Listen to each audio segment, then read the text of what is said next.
नमो नमः सच्चिदानन्दरूपाय विश्वोत्पत्त्यादिहेतवे तापत्रय विनाशाय श्रीकृष्णाय वयं नुमः। श्रीमद्भागवत महापुराण। नारद उवाच। नारद जी बोले, बाले यदि तुमने पूछा है तो प्रेम से सुनो कल्याणी, मैं तुम्हें सब बताऊंगा और तुम्हारा दुख दूर हो जाएगा। देखो, बताने से दुख दूर हो जाता है, तो कोई ज्ञानी के शरण में चले जाओ। मैं बताता हूं कि ये जो वीडियो है वो सुनिए और सुनने से आपका दुख दर्द चला जाएगा। जिस दिन श्री भगवान कृष्ण इस भूलोक को छोड़कर अपने परम धाम को पधारे, उसी दिन से यहाँ संपूर्ण साधनों में बाधा डालने वाला कलयुग आ गया। देखो, जब तक भगवान थे तब कलयुग नहीं थे। तो आपके हृदय में प्रभु का नाम लीजिए। प्रभु बताते हैं, ना हम वसामि वैकुंठे योगिनम हृदयस्तथा यद्र मद भक्त गायंती तत्रम तिष्ठामि नारद। आप जब भगवान का नाम लेंगे तो कलयुग चला जाएगा।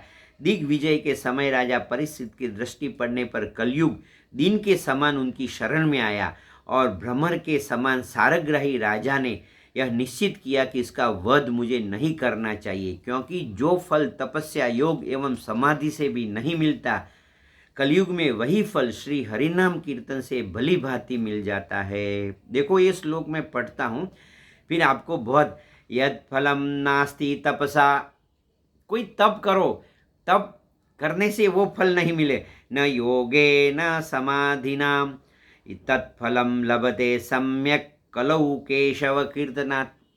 तो ये कलयुग का जो बड़ा, जो अच्छी बात है, कलयुग है तो अच्छा है ना। नहीं तो कितने साल तप करते, कितना तप, तप कैसे होगा। यदि मैं किसी को बोलता हूँ कि आप ये जो तप कीजिए, बोलते हैं गुरुजी इस संसार में तप कहाँ, तो मैंने भी छोड़ दिया, लोगों को सिर्फ बता दो कलऊ केशव कीर्तना। तो चलो कीर्तन करते हैं हम। आप एक मंजीरा ला दीजिए ऐसे, या फिर एक खंजरी जो बोलते हैं ऐसा, वो ला दीजिए। और यदि आप बोलेंगे गुरुजी ऐसा, एक मित्र था, तो ये युवान था, तो मेरे प्रवचन में आया, अहमदाबाद की बात करता हूँ, उसने मुझे बताया गुरुजी यदि मैं एक करूँगा, अभी अभी मेरी शादी हुई ही है, और लोग मुझे, वो पत्नी ही बोलेंगी अरे ये भगत से कैसे शादी हो गई।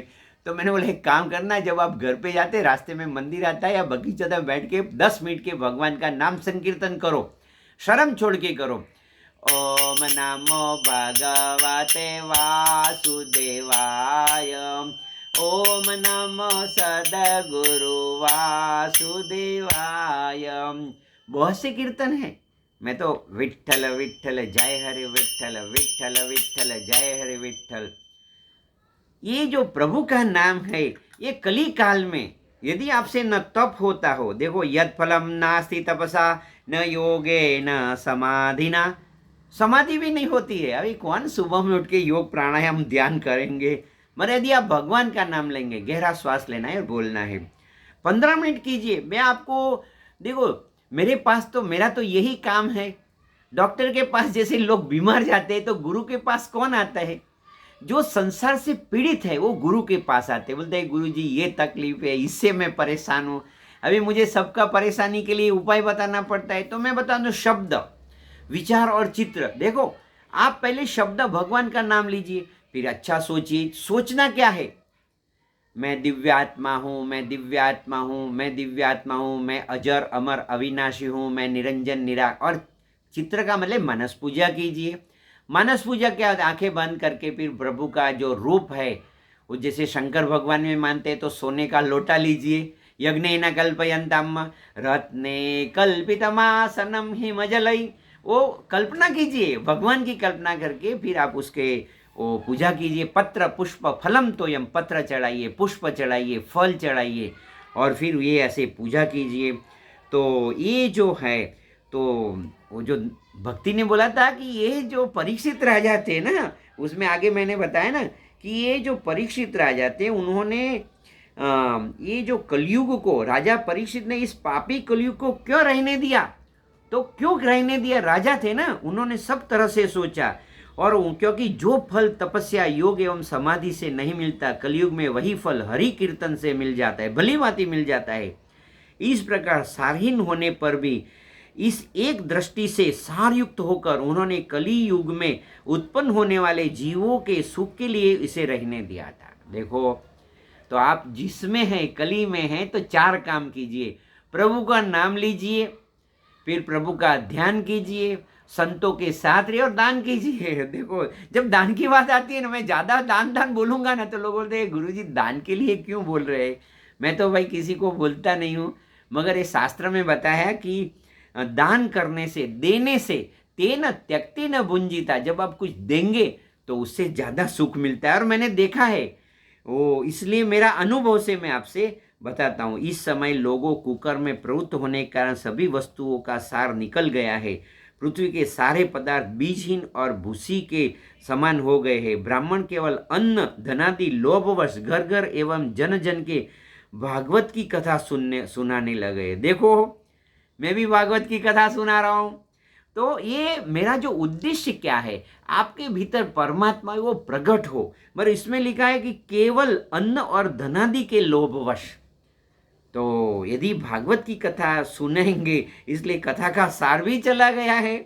तीर्थों में नाना प्रकार के अत्यंत घोर्म करने वाले नास्तिक और नारी कि पुरुष ही भी रहने लगे, इसलिए तीर्थों का भी प्रभाव, देखो भागवत का प्रभाव भी नहीं रहा है, तीर्थों का भी प्रभाव नहीं रहा है। जिनका चित्त निरंतर काम क्रोध महान लोभ तृष्णा थे तप्त रहे, वे तपस्या का ढोंग करने वाले, इसलिए तप से निकल गया है। देखो, तपस्वियों के भी तरह ऐसे बताते हैं। फिर मन पर काबू न होने के कारण लोभ दंभ और पाखंड आश्रय करने वाले शास्त्र का अभ्यास न करने या ध्यान योग का फल भी नष्ट हो चुका है। ध्यान का भी फल नहीं मिल रहा है। पंडितों की यह दशा है कि अपने स्त्रियों के साथ पशु की तरह रमण कर रहे हैं और संतान पैदा करने के लिए ही कुशलता पाई जाती है। मुक्ति साधन में सर्वथा अकुशल है। संप्रदाय अनुसार प्राप्त हुई वैष्णवता भी कहीं देखने को नहीं आती। इस प्रकार जगत सभी वस्तुओं का सार लुप्त हो चुका है। यह इस युग का प्रभाव ही है, इसलिए किसी का दोष नहीं है। देखो, काहू न कोहू सुख दुख कर दाता, किसी का दोष दृष्टि मत दिखिए। और इस पुंडरीक काक्ष भगवान बहुत समीप रहते हुए भी यह सब हो रहा है, सह रहे हैं। आपके भीतर कौन है?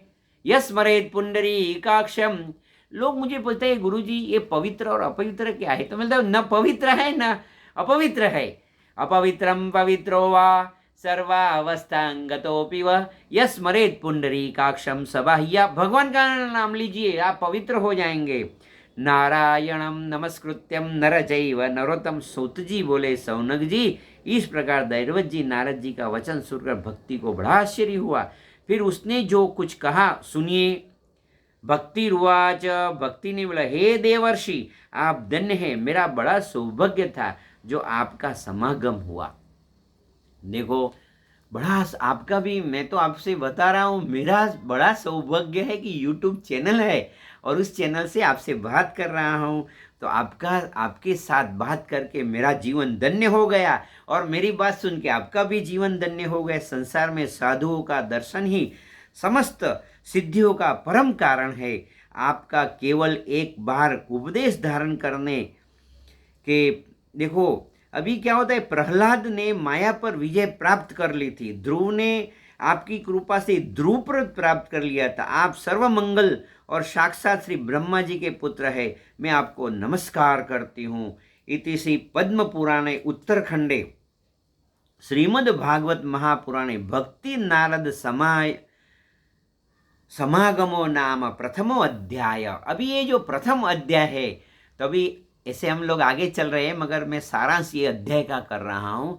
तो ये सब बातें को भूल जाओ और 3 चीज याद रख दीजिए। पहला है प्रभु नाम संकीर्तन। ओम नमो भगवते वासुदेवाय, ओम नमः शिवाय, ओम विष्णवे नमः। जो भी मंत्र आपको अच्छा लगता है वो मंत्र लीजिए और 5 मिनट के बोलिए। फिर आंखें बंद करके देखो, उसमें बताया ना कि ध्यान कीजिए। आंखें बंद करके जो ज्ञान है, मैं दिव्यात्मा हूँ, अहम ब्रह्मास्मि, मैं दिव्यात्मा हूँ, मैं शुद्ध बुद्ध मुक्त पूर्ण पवित्र हूँ, ऐसा सोचिए। और जो तीसरी बात है, मानस पूजा कीजिए। आंखें बंद करके अपने गुरु की चरण वंदना कीजिए। देखो, ऐसे आंखें बंद करके कलश लीजिए और फिर वो कलश का जो जल है उसके आपके जो गुरु है उसकी चरण वंदना कीजिए। फिर दूसरा आता है मूर्ति, पहले लिविंग पर्सन, फिर ऐसे मूर्ति की पूजा कीजिए। मूर्ति की पूजा उसको कलेक्टिव अनकॉन्शियसनेस कहते हैं। फिर आप स्वयं की पूजा कीजिए। अरे गणेशपुरी वाले बाबा बोलते हैं स्वयं को ध्याओ, स्वयं को पूजो, आप स्वयं परमात्मा है। और शास्त्र तो बता ही रहा है, चिदानंद रूपम शिवो अहम शिवोहम, आप शिव स्वरूप है। तो आप स्वयं की पूजा कीजिए, स्वयं से बातचीत कीजिए। आप आंखें बंद करके आपको सामने लाइए और बोलिए कि you are powerful, you are strong. और फिर अन्य को बोलिए, जैसे पति पत्नी को बुलाइए, और फिर आप जितने भी आसपास के लोगों को बुलाइए, उससे बात कीजिए। उसको मानस पूजा बोलते हैं। आप मानस पूजा कीजिए। तो ये प्रथम चरित्र है और प्रथम खंड में आज मैंने इतनी बात किया। आपका शुभ हो, कल्याण हो, मंगल हो, आनंद में रहो, मौज में रहो, हर हाल में खुश हो रहो। तो सारांश क्या है? शब्द, विचार और चित्र मिस मानस पूजा। तो ये 3 चीज की 15 मिनट निकलिए आपके जीवन में। देखो कितने सालों से मैं यही कथा कर रहा हूँ। प्रभु का नाम लीजिए, प्रभु का नाम लीजिए। बहुत से लोग लेते हैं और मुझे आनंद है। देखो प्रभु की जितनी इच्छा रहती है, केवलम ईश्वर इच्छा, न मुझे दुख है न मुझे सुख है। मैं हमेशा आनंद में रहता हूँ। आप भी आनंद में रहिए और प्रभु का नाम, शब्द, विचार और मानस पूजा। May God bless you. आपका कल्याण हो, आपका मंगल हो। ओम नमः, ओम नमः।